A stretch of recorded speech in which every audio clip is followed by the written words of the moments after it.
ನಮಸ್ಕಾರ. ಜ್ಞಾನ ಸರಸ್ವತಿ ಎಜುಕೇಷನ್ ಚಾನಲ್ಗೆ ಆದರ ಸುಸ್ವಾಗತ. ನೋಡಿ ಸ್ನೇಹಿತರೆ, GPST 2022ಕ್ಕೆ ಸಂಬಂಧಪಟ್ಟಂತೆ ಇವತ್ತು ಒಂದು ನೋಟಿಫಿಕೇಶನ್ ಡ್ರಾಫ್ಟನ್ನು ಬಿಟ್ಟಿದ್ದಾರೆ. ಸೊ ಇದೇನು ನೋಟಿಫಿಕೇಶನ್ ಡ್ರಾಫ್ಟ್ ಅಂತಂದು ಕೂಡ ನೀವು ಕೇಳಬಹುದು. ಈಗಾಗಲೇ ಏನಂತಂದರೆ C&R ರೂಲ್ ಆಗಿರ್ಬೋದು ಮತ್ತು ವಿವಿಧ ಒಂದು ಹಂತಗಳಲ್ಲಿ ಒಂದಿಷ್ಟು ಬದಲಾವಣೆಗಳನ್ನು ಮಾಡಿದ್ರು. ಸೊ ಅವುಗಳನ್ನೆಲ್ಲ ಇದರಲ್ಲಿ ಮೆನ್ಷನ್ ಮಾಡಿ ಈ ಒಂದು ನೋಟಿಫಿಕೇಶನ್ನ ಬಿಟ್ಟಿರ್ತಾರೆ. ಇದು ಏನಂತಂದರೆ ಕಾಲ್ಫಾರ್ಮ್ ನೋಟಿಫಿಕೇಶನ್ ಅಲ್ಲ, ಇದು ಡ್ರಾಫ್ಟ್ ನೋಟಿಫಿಕೇಶನ್ ಆಗಿದೆ. ಅಂದರೆ ಇಲ್ಲಿ ಯಾವ್ಯಾವ ಬದಲಾವಣೆ ಮಾಡಿದ್ದಾರೆ ಮತ್ತು ಯಾವ್ಯಾವ ಸಬ್ಜೆಕ್ಟ್ಗಳನ್ನು ಸೇರಿಸಿದ್ದಾರೆ ಎಂಬ ಎಲ್ಲ ಒಂದು ಮಾಹಿತಿ ಇದರಲ್ಲಿದೆ ಸ್ನೇಹಿತರೆ. ಇದು ಈ ಡ್ರಾಫ್ಟ್ ನೋಟಿಫಿಕೇಶನ್ ಏನಿದೆ ಅಲ್ಲ, ಇದನ್ನು ಒಂದಿಷ್ಟು ಏನಂತಂದರೆ ಅಬ್ಜೆಕ್ಷನ್ ಮಾಡಲಿಕ್ಕೆ ಒಂದು 15 days ಟೈಮ್ ಕೊಟ್ಟಿದ್ದಾರೆ. ಸೊ ಅದಾದಮೇಲೆ ಇನ್ನೊಂದು ಒಂದು 15-20 ದಿವಸಗಳಲ್ಲಿ ಏನಾಗುತ್ತೆ, ಕಾಲ್ ಕೂಡ ಆಗುತ್ತೆ ಸ್ನೇಹಿತರೆ. ಅಂದರೆ ಇದು up to February last week or March first week ಅಂತಂದೇ ಹೇಳ್ಬೋದು ಸ್ನೇಹಿತರೆ. ಯಾಕಂತಂದರೆ ಇವತ್ತು ಆಲ್ರೆಡಿ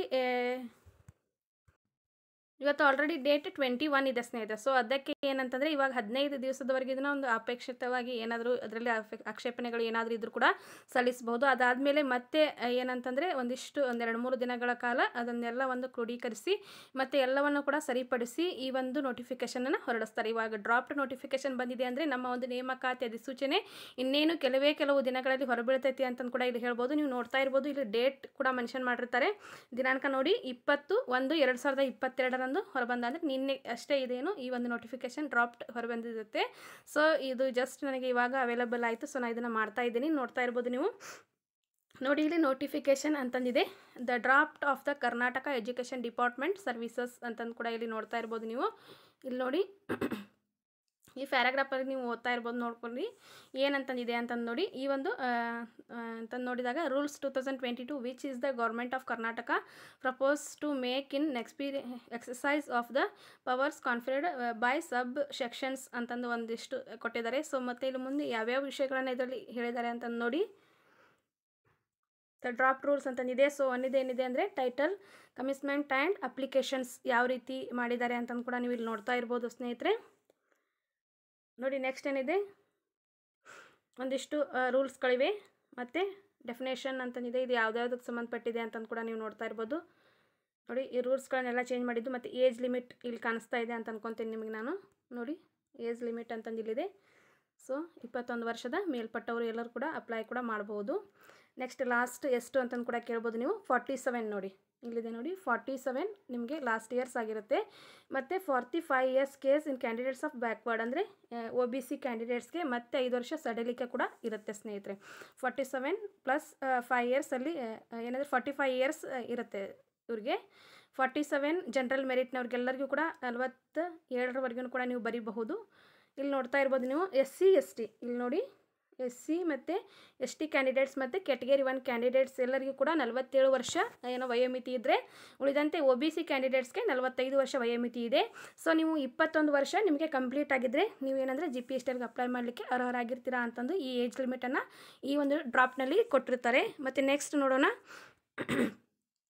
ಕ್ಯಾಟಗರಿ ನೋಡಿ 2A 3B 3A and 3B, ಅಂದರೆ ಇಲ್ಲಿ 47 years ಯಾರ್ಯಾರಿಗೆ ಅಂತ ನೀವು 45 years ಯಾರ್ಯಾರಿಗೆ ಅಂತ ನೀವು ಕೇಳಬಹುದು. 45 years ಕ್ಯಾಟಗರಿ 2A 3B ಮತ್ತು 3A ಆ್ಯಂಡ್ 3B ಎಲ್ಲ ಸ್ಟೂಡೆಂಟ್ಸ್ಗಳು ಏನಂತಂದರೆ ಇಲ್ಲಿ ಎಷ್ಟಿರುತ್ತೆ ಅಂತಂದರೆ 45 yearsವರೆಗೆ ನೀವು ಅಪ್ಲೈ ಕೂಡ ಮಾಡ್ಬೋದು ಸ್ನೇಹಿತರೆ. ಇನ್ನು ನೋಡಿ ಸೆಕ್ಷನ್ ಅಥಾರಿಟಿ, ಒಂದು ಸೆಲೆಕ್ಷನ್ ಅಥಾರಿಟಿ ಯಾರ್ಯಾರಿಗಿರುತ್ತೆ ಅಂತಂದು ಒಂದು ಮಾಹಿತಿಯನ್ನು ಕೂಡ ಕೊಡ್ತಾರೆ. ಇಲ್ಲಿ ನೋಡ್ತಾ ಇರ್ಬೋದು ನೀವು. ಮೋಡ್ ಆಫ್ ರಿಕ್ರೂಟ್ಮೆಂಟ್ ಯಾವ ರೀತಿ ಮಾಡ್ತಾರಾ ಅಂತಂದಿದೆ. ಈ ಒಂದು ಏನಿದೆಲ್ಲ PDF ನನ್ನ ಒಂದು ಟೆಲಿಗ್ರಾಮ್ ಚಾನಲಲ್ಲಿ ನಾನು ಏನು ಮಾಡಿರ್ತೀನಿ, ಅಲ್ಲಿ ಪ್ರೊವೈಡ್ ಮಾಡಿರ್ತೀನಿ. ನಿಮ್ಗೆ ಯಾರಾದರೂ ಬೇಕಂತಂದರೆ ನೀವು ಓಪನ್ ಮಾಡ್ಕೊಂಡು ಎಲ್ಲ ಒಂದು ವಿಷಯವನ್ನು ಇಲ್ಲಿ ಕಂಪ್ಲೀಟಾಗಿ ಓದ್ಕೋಬೋದು ಸ್ನೇಹಿತರೆ. ನೋಡಿ ಇಲ್ಲಿ ಒಂದು ಇಂಪಾರ್ಟೆಂಟ್ ಆದಂಥ ಒಂದು ವಿಷಯ ಹೇಳ್ತಾ ಇದ್ದೀನಿ, ಯಾವ ರೀತಿ ಪರ್ಸೆಂಟೇಜನ್ನು ಹಿಡಿತಾರ ಅಂತಂದು. ಕಾಂಪಿಟೇಟಿವ್ ಎಕ್ಸಾಮ್ ಎಷ್ಟಿದೆ ಅಂತಂದರೆ CET 50% ಇದೆ. So next teacher eligibility test ಎಷ್ಟಿದೆ, 20% ಇದೆ, 0.20. ನೆಕ್ಸ್ಟ್ ಎಷ್ಟಿದೆ, ಡಿಗ್ರಿ ಸೇಮ್ ಇವಾಗ C&R ರೂಲ್ ಚೇಂಜ್ ಮಾಡಿದ್ರಲ್ಲ ಅದೇ ಒಂದು ಮಾಹಿತಿಯನ್ನು ಇಲ್ಲಿ ಕೊಡ್ತಾ ಹೋಗ್ತಾರೆ.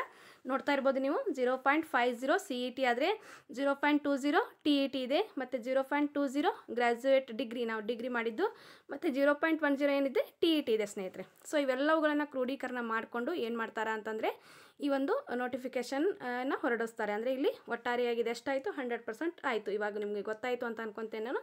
ಈ ಎಲ್ಲ ಒಂದು ಮಾಹಿತಿಯನ್ನು ಇಲ್ಲಿ ಈ ಒಂದು ಡ್ರಾಫ್ಟ್ ಮೂಲಕ ಕೊಡ್ತಾ ಇದ್ದಾರೆ. ಮತ್ತು ಇದಕ್ಕೂ ಮೀರಿ ಏನಾದರೂ ಅಬ್ಜೆಕ್ಷನ್ಗಳಿದ್ದರೆ ನೀವು ಕೂಡ ಅಲ್ಲಿ ಹಾಕ್ಬೋದು ಎಂಬ ಮಾತನ್ನು ಹೇಳ್ತಾರೆ. ಮತ್ತು ಇಲ್ಲಿ 4 ಇಯರ್ಸ್ ಇನ್ ಕೇಸ್ 4 ಇಯರ್ಸ್ ಏನಾದರೂ ನೀವು ಬಿ ಎಡ್ ತೆಗೆದುಕೊಂಡಿದ್ರೆ ಅದು ಇವಾಗ ಜಸ್ಟ್ ಇವಾಗ ಆಗಿದೆ.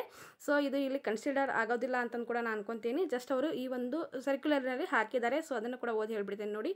4 ಇಯರ್ಸ್ ಬಿ ಎಡ್ ಏನಾದರೂ ಮಾಡಿದರೆ 0.50% ಇನ್ ಕಾಂಪಿಟೇಟಿವ್ ಎಕ್ಸಾಮಿನೇಷನ್. ಸೇಮ್ ಅದು ಕೂಡ ಏನಂತಂದರೆ ಸಿ ಇ ಟಿಯಲ್ಲಿ 50% ಮತ್ತು ಟಿ ಇ ಟಿಯಲ್ಲಿ 20%. ಮತ್ತು ಇಲ್ಲಿ B A B S C ಅವ್ರ ಬಿ ಎಡ್ ಅದು 4 ಇಯರ್ಸ್ ಏನಿರುತ್ತಲ್ಲ ಒಟ್ಟಾರೆಯಾಗಿ 30% ಅದನ್ನು ಹಿಡಿತಾರೆ. ಸೊ ಇವಾಗ ಸದ್ಯದಲ್ಲಿ 4 ವರ್ಷ ಬಿ ಎಡ್ ಮಾಡಿದವರು ಯಾರೂ ಇಲ್ಲ ಅಂತ ಅನ್ಕೊತೀನಿ ನಾನು. ಯಾಕಂದರೆ ಇತ್ತೀಚೆಗಷ್ಟೇ ಬಂದಂಥ ಒಂದು ಏನದು ರೂಲ್ ಕೂಡ ಆಗಿದೆ.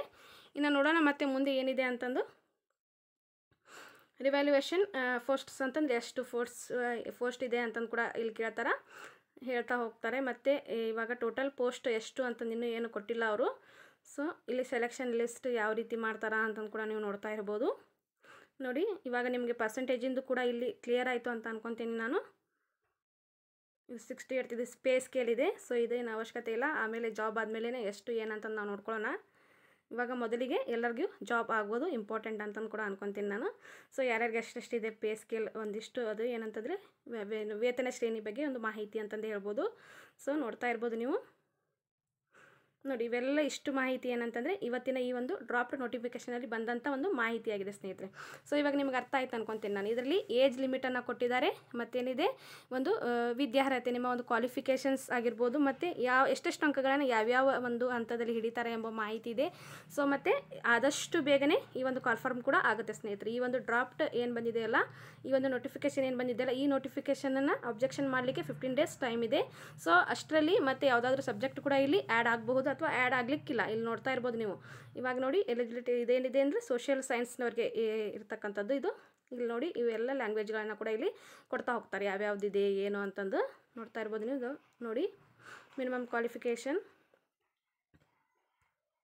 ಒಟ್ಟಾರೆಯಾಗಿ ಜಿ ಪಿ ಟಿ ಅಂದರೆ ಗ್ರ್ಯಾಜುಯೇಟ್ ಪ್ರೈಮರಿ ಶಿಕ್ಷಕರಾಗಬೇಕಂತಂದರೆ ನಾವು ಹೇಳ್ತೀವಿ ಗ್ರ್ಯಾಜುಯೇಟ್ ಡಿಗ್ರಿ ವಿತ್ ಮಿನಿಮಮ್ 50%. ಇದು ಎವರೇಜ್. ಒಟ್ಟಾರೆಯಾಗಿ ನಾವು ಡಿಗ್ರಿಯಲ್ಲಿ ಏನಂದರೆ 50%ಗಳನ್ನು ಮಾಡಿರಬೇಕಾಗುತ್ತೆ ನೋಡ್ತಾ ಇರ್ಬೋದು. ಮತ್ತು ಗ್ರ್ಯಾಜುಯೇಟ್ ಡಿಗ್ರಿ ವಿತ್ ಮಿನಿಮಮ್ 50% ಮತ್ತಿದೆ marks bachelor in education or ಅಂತಂದಿದೆ. So bachelor in special education ಅಂತಂದು ಕೂಡ ಇಲ್ಲಿ ಬರುತ್ತೆ. ಸೊ ನೆಕ್ಸ್ಟ್ ಏನಿದೆ PUC ಅಂತಂದಿದೆ. ಅಂದರೆ ಇದು ಡಿ ಎಡ್ ಮಾಡಿದಂಥ ಅಭ್ಯರ್ಥಿಗಳಿಗೆ ಅಂತಂದು ಅನ್ಕೋತೀನಿ ನಾನು. ಇಲ್ಲಿ ನೆಕ್ಸ್ಟ್ ನೋಡ್ತಾ ಇರ್ಬೋದು ನೀವು. ಲ್ಯಾಂಗ್ವೇಜ್ ಟೀಚರ್ ಆಗಬೇಕಂತಂದರೆ ಯಾವ್ಯಾವ ಅರ್ಹತೆಗಳಿರಬೇಕು ಏನು ಅಂತಂದು ಅವಾಗ ಒಂದು ಸಾರಿ ನಾನು ಲಾಸ್ಟ್ ಒಂದು ವಿಡಿಯೋ ಕೂಡ ಮಾಡಿ ಹಾಕಿದ್ದೆ. ಇದ್ರ ಬಗ್ಗೆ ನಿಮಗೆಲ್ಲ ಗೊತ್ತಾಗಿದೆ ಅಂತ ಅನ್ಕೋತೀನಿ. ನೆಕ್ಸ್ಟ್ ಇಲ್ಲಿ ಏನಂತಂದರೆ ಸೋಷಿಯಲ್ ಸೈನ್ಸ್ ಟೀಚರ್ ಆಗೋರಿಗೂ ಕೂಡ ಸಬ್ಜೆಕ್ಟ್ಗಳನ್ನು ಕೊಡ್ತಾ ಹೋಗ್ತಾರೆ ನೋಡಿ. ಇಲ್ಲಿ history, economics, political science, geography ಮತ್ತು ಸೋಷಿಯಾಲಜಿ ಏನಿದೆ ಅಲ್ಲ, ಇದು ಹೊಸದಾಗಿ ಆ್ಯಡ್ ಅಂತ ಒಂದು ಸಬ್ಜೆಕ್ಟ್. ಯಾಕಂದರೆ ಲಾಸ್ಟ್ ಟೈಮ್ ಸೋಷಿಯಾಲಜಿ ಮಾಡಿದವ್ರಿಗೆ ಅವಕಾಶ ಇರಲಿಲ್ಲ. ಸೊ ಈ ವರ್ಷ ಏನಂದರೆ ಸೋಷಿಯಾಲಜಿನ ಆ್ಯಡ್ ಮಾಡಿರ್ತಾರೆ. ಮತ್ತು ಸೈನ್ಸ್ನಲ್ಲಿ ನೋಡಿದಾಗ CBZ ಮಾಡಿದಂಥ ಎಲ್ಲ ಅಭ್ಯರ್ಥಿಗಳಿಗೂ ಕೂಡ ಈ ಒಂದು GPTಯನ್ನು ಬರೀಲಿಕ್ಕೆ ಅವಕಾಶವನ್ನು ಕೊಟ್ಟಿರ್ತಾರ ಅಂತಂದಿಲ್ಲಿ ಹೇಳ್ಬೋದು ಸ್ನೇಹಿತರೆ. ನೋಡ್ತಾ ಇರ್ಬೋದು ನೀವು ನೋಡಿ. ಜಿಯಾಲಜಿ ಆ್ಯಂಡ್ ಬಯೋಟೆಕ್ನಾಲಜಿ ಇವೆರಡು ಸಬ್ಜೆಕ್ಟ್ಗಳನ್ನು ಹೊಸದಾಗಿ ಅದರಲ್ಲಿ ಸೇರಿಸಿರ್ತಾರ. ಮೊದಲಿಗೆ ಯಾವ್ಯಾವಿದ್ವು degree along with either chemistry, computer science, CS ಅಂತ ಹೇಳ್ತೇವಲ್ಲ ಅದು, ಎಲೆಕ್ಟ್ರಾನಿಕ್ಸ್, ಸ್ಟ್ಯಾಟಿಸ್ಟಿಕ್ಸ್ ಮತ್ತು ಜಾಗ್ರಫಿ. ಮತ್ತೇನಂತಂದರೆ ಇಲ್ಲಿ ನೋಡಿ ಇವೆಲ್ಲ ವಿಷಯಗಳನ್ನು ಅದರಲ್ಲಿ ಆ್ಯಡ್ ಮಾಡಿರ್ತಾರ ಅಂತಂದು ನೋಡ್ಬೋದು ಸ್ನೇಹಿತರೆ. ಮತ್ತು ಇಂಜಿನಿಯರಿಂಗ್ ಸ್ಟೂಡೆಂಟ್ಸ್ಗಳಿಗೂ ಕೂಡ ಅವಕಾಶ ಇರುತ್ತೆ. ಸೊ ಇವೆಲ್ಲವೂ ಕೂಡ ಏನಂತಂದರೆ ಇವಾಗ ನೋಟಿಫಿಕೇಷನ್ ಡ್ರಾಫ್ಟಲ್ಲಿದೆ. ಸೊ ಇದೇ ಸೇಮ್ ಏನಾಗುತ್ತೆ ಅಂತಂದರೆ ನಮ್ಮದು ಒಂದು ನೋಟಿಫಿಕೇಷನ್ ಕೂಡ ಆಗುತ್ತೆ ಸ್ನೇಹಿತರೆ. ನೋಡಿ ಇಲ್ಲಿ ಪರ್ಟಿಕ್ಯುಲರ್ ಸೋಷಿಯಾಲಜಿ ಟೀಚರ್ಸ್ಗೆ, ಸೋಷಿಯಲ್ ಸೈನ್ಸ್ ಟೀಚರ್ಸ್ಗೆ ಇಲ್ಲಿದೆ ನೋಡಿ ಎಲ್ಲ ಒಂದು ವಿಷಯಗಳನ್ನು ಕೊಡ್ತಾ ಹೋಗ್ತಾರೆ. History, economics, geography, political science ಅವ್ರ 2 ಸಬ್ಜೆಕ್ಟ್ಗಳಲ್ಲಿ ಮಾಡಿರಬೇಕು 50% ಅಂತಂದಿದೆ. ಅದು ತೆಗೆದು ಹಾಕಿಬಿಟ್ಟು ಒಟ್ಟಾರೆಯಾಗಿ 50% ಆದರೆ ಮುಗೀತು. ನಾವೇನು ಮಾಡ್ಬೋದು GPTಗೆ ಅಪ್ಲೈನ ಮಾಡ್ಬೋದು ಸ್ನೇಹಿತರೆ. ನೋಡಿ ನೋಡ್ತಾ ಇದ್ದೀರಾ ಅಂತ ಅನ್ಕೊತೀನಿ ನಾನು. ಈ ರೀತಿಯಾಗಿ ಈ ಒಂದು PDF ನಾನು ಇವಾಗ ಅದೇ ಹೇಳಿದೆ ನಿಮಗೆ, ನಾನು ಟೆಲಿಗ್ರಾಮ್ ಗ್ರೂಪ್ನಲ್ಲಿ ಪ್ರೊವೈಡ್ ಮಾಡಿರ್ತೀನಿ. ಸೊ ನೀವು ಏನಂತಂದರೆ ಡೌನ್ಲೋಡ್ ಮಾಡ್ಕೊಂಡು ಕ್ಲೀನಾಗಿ 2-3 ಸಾರಿ ಓದ್ಬಿಟ್ಟು ಏನು ಮಾಡಿ ನೀವೆಲ್ಲರೂ ಸಿದ್ಧರಾಗಿ ಅಂತಂದು ಹೇಳೋಕ್ಕೆ ಇಷ್ಟಪಡ್ತೀನಿ. ಮತ್ತೇನೆಂದರೆ ಇವಾಗ ಈ ಡ್ರಾಫ್ಟ್ ನೋಟಿಫಿಕೇಷನ್ ಬಂದಿದೆ ಅಂದರೆ ಇನ್ನು ಅಬ್ಬಬ್ಬ ಅಂದರೆ 1 ತಿಂಗಳಲ್ಲಿ ಏನಾಗುತ್ತೆ ನೋಟಿಫಿಕೇಷನ್ ಕೂಡ ಆಗುತ್ತೆ. ಸೊ ಏನು ಮಾಡಬೇಕಂದ್ರೆ ಎಲ್ಲರೂ ಕೂಡ ಅಭ್ಯಾಸದಲ್ಲಿ ತಲ್ಲೀನರಾಗಬೇಕು. ಇನ್ನು ಇವತ್ತು ಕರೀತಾರೆ ನಾಳೆ ಕರೀತಾರೆ ಅಂತ ತುಂಬ ನಾವು ನೆಗ್ಲೆಕ್ಟ್ ಮಾಡ್ತಾ ಇದ್ವಿ. ಯಾಕೆಂದರೆ ಇಂತಹ ಒಂದು ಹೇಳಿಕೆಗಳು ತುಂಬ ಬರ್ತಾ ಇದ್ವು. 17,000 ತುಂಬ್ತೀವಿ, 15,000 ತುಂಬ್ತೀವಿ, 10,000 ತುಂಬ್ತೀವಿ ಅಂತ ನನಗೆ ಎಷ್ಟು ಜನ ಏನಂದರೆ ಕಮೆಂಟ್ ಮೂಲಕ ಆಗಿರಬಹುದು ಅಥವಾ ಪರ್ಸನಲಾಗಿ ಮೆಸೇಜ್ ಕೂಡ ಮಾಡಿ ಕೇಳ್ತಾ ಇದ್ರು, ಯಾವಾಗ ಕಾಲ್ ಆಗುತ್ತೆ ಮೇಡಮ್, ಯಾವಾಗ ಕಾಲ್ ಆಗುತ್ತೆ ಅಂತಂದು. ಸೊ ಎಲ್ಲರಿಗೂ ಈ ಒಂದು ನೋಟಿಫಿಕೇಷನ್ ಡ್ರಾಫ್ಟನ್ನು ತೋರಿಸಿದ ಮೇಲೆ ಒಂದಿಷ್ಟು ಭರವಸೆಗಳು ಬಂದವು ಅಂತ ತಿಳ್ಕೊತೀನಿ ನಾನು. ಸೊ ಎಲ್ಲರೂ ಕೂಡ ನೀವು ಅಂದುಕೊಂಡಂತೆ ಶಿಕ್ಷಕರಾಗಲಿ ಮತ್ತು ಎಲ್ಲರಿಗೂ ಕೂಡ ಶುಭವಾಗಲಿ ಅಂತಂದು ಹೇಳ್ತಾ ಈ ಒಂದು ಮಾಹಿತಿಯನ್ನು ನಿಮಗೆ ತಿಳಿಸಬೇಕಾಗಿತ್ತು. ಸೊ ಅದಕ್ಕೆ ಈ ಒಂದು ವಿಡಿಯೋನ ಮಾಡಿದೆ. ಈ ಒಂದು ವಿಡಿಯೋ ಇಷ್ಟ ಆದರೆ ಒಂದು ಲೈಕ್ ಬಟನ್ ಒತ್ತಿ, ಮತ್ತು ನಮ್ಮ ಚಾನಲ್ನ ಇನ್ನೂ ಯಾರು ಸಬ್ಸ್ಕ್ರೈಬ್ ಮಾಡಿಲ್ಲ ಸಬ್ಸ್ಕ್ರೈಬ್ ಮಾಡಿ. ಯಾಕಂದರೆ ಇನ್ನು ಮುಂದೆ ಎಲ್ಲ ಸೋಷಿಯಲ್ ಸೈನ್ಸ್ ವೀಡಿಯೋಗಳಾಗಿರ್ಬೋದು ಮತ್ತು ಇಂಗ್ಲೀಷ್ ವಿಷಯಕ್ಕೆ ಸಂಬಂಧಪಟ್ಟಂತೆ ಒಂದಿಷ್ಟು ವೀಡಿಯೋಗಳನ್ನು ನಾನು ಮಾಡಿ ಹಾಕ್ತೀನಿ ಅಂತಂದು ಹೇಳ್ತಾ ಎಲ್ಲರಿಗೂ ಕೂಡ ಶುಭವಾಗಲಿ. Thank you so much for watching.